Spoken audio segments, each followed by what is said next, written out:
इनको जवाब देना था कॉल अटेंशन का, और ये पिछली सरकार की बातें करने लग गए। तो उन्होंने बहुत सारी बात कही पिछली सरकार के बारे में, तो मेरा दायित्व है मैं उनका जवाब दूं।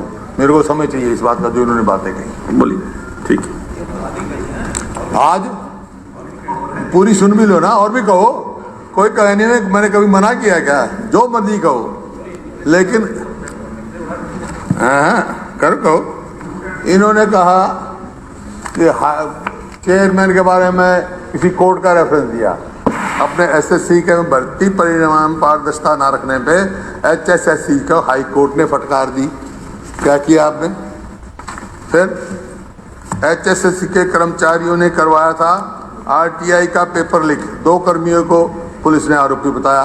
कर्मी कर सकते हैं क्या पेपर लीक? ये आपके समय के हैं, मेरे तो नहीं। 4 लाख में ड्राइवर, 10 लाख में लगवाते थे क्लर्क। गिरफ्तार कर्मचारियों की प्रॉपर्टी होगी जब। कौन से थे कर्मचारी वो, और फिर जड़ तक क्यों नहीं गए?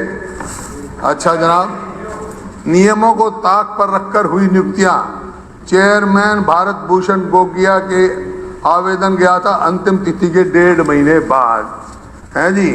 एक और वायरल हुआ, वो किसी उसके बच्चे का था। मैं इस बात में नहीं जाना चाहता, इसे खबरें बता रहा हूँ आपको। अध्यक्ष महोदय, जब ये शुरू हुआ, पेपर लीक का शोर हुआ बहुत जोर जोर से, मैं 2 मिनट में काम खत्म करूँगा। कोई वो नहीं, तो बहुत सारे जवाब आए इनसे। जैसे आज मंत्री जी कह रहे हैं, और जी आपकी सरकार में तो जैसे ये कह रहे थे सिफारिश ही नौकरी लगती थी। अरे आपके यहाँ कितनी नौकरियां मच्छी विभाग में क्या हुआ? वो मंत्री जी नहीं रहे आप, सब कैंसिल करके भागे। सब किसके विभाग में, सब मेरे पास डिटेल है। लेकिन इस बात की अलग छोड़ो। लेकिन उस टाइम क्या कहा आपने कि पिछली सरकार में तो खर्ची पर्ची चलती थी। कोई आज तक सबूत मिला? कोई एसएससी कमीशन का क्लर्क पकड़ा गया? किसी की वो हुई है? कोई जड़ बताओ। हाँ, टेक्निकल ग्राउंड्स पे हो सकता है बहुत सारी नौकरियां कैंसिल होगी, भर्ती कैंसिल होगी, कोई बात नहीं, आपकी भी होगी वो, और आगे भी होती रहेंगी टेक्निकल ग्राउंड्स पे। लेकिन इस बार 4-4 लाख रुपए की भर्ती। अरे खर्ची पर्ची की बात करते हैं। अब क्या है आज हालत में? ये देखो ना, आज क्या है, नौकरी लगनी 2 लाख, इतने लाख, पेपर लीक करवाना तो करोड़। अरे खर्ची पर्ची छोड़ो, अब तो लखी और करोड़ी तुमने पैदा कर दी है। लखी करोड़ी। वो एक आदमी सो रहा था और बाहर से एक ने दरवाजा खटखटा दिया, तो बेचारा अंदर था। जैसे आप मेरे को कह रहे हो, आपने दरवाजा खटका दिया मंत्री जी। मैंने सोचा कोई होगा, शरीफ आदमी हुआ, मैं जानता नहीं था। आवाज सुन के मैंने कहा भाई कौन है, सौ सिंह है क्या? बोले ना। मैंने सोचा थोड़ा बड़ा आदमी होगा। मैंने कहा फिर कौन है? हजारी है क्या? बोला ना। मैं बोला फिर है कौन तू? लखी है क्या? बोला ना। मैंने कहा फिर है कौन? बोला मैं करोड़ी। ओहो, चढ़ा तो मैं बहुत हुई, लेकिन इतना चढ़ा गया जितना भी चढ़ा। तो वो हालत करे तो लखी करोड़ी पैदा कर दिए तुमने। क्यों इस प्रदेश का भट्टा बटा रहे हो? कुछ मतलब नौकरियां यूं जाती हैं कैसे? गलतियां हो सकती है। आज सवाल इस बात का है, समाधान का है।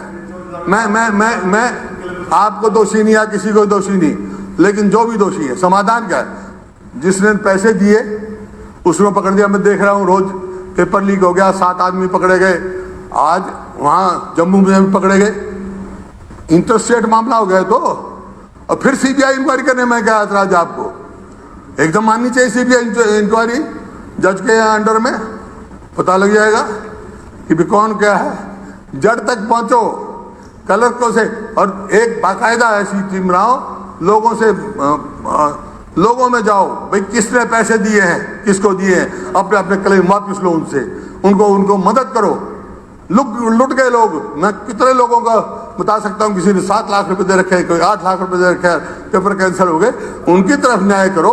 उनकी न्याय जब भी होगा, सीबीआई की इंक्वायरी करो, और बाकायदा हर डिस्ट्रिक्ट में जाके एक कमेटी जाए, लोगों से एप्लीकेशन ले, किस किसने पैसे दिए, कहाँ तक है। जब तक जड़ पे पहुंचोगे, जब तक जड़ पे नहीं पहुंचोगे, इस बीमारी से नहीं होगा। और ये आपका नहीं, पूरी आने वाली पीढ़ी के लिए बहुत अच्छा काम होगा। अगर इस जड़ को उखाड़ के फेंक दोगे तो। ये मेरा आपसे निवेदन है, इसमें आपको संकोच। जब आप कह रहे हो कोई कसूर नहीं है तो सीबीआई इंक्वायरी मान लो, खत्म हुई, हम संतुष्ट हो जाएंगे। जज के अंडर मान लो, पूरा प्रदेश संतुष्ट हो जाएगा, हम भी संतुष्ट हो जाएंगे। ये मेरी मांग है।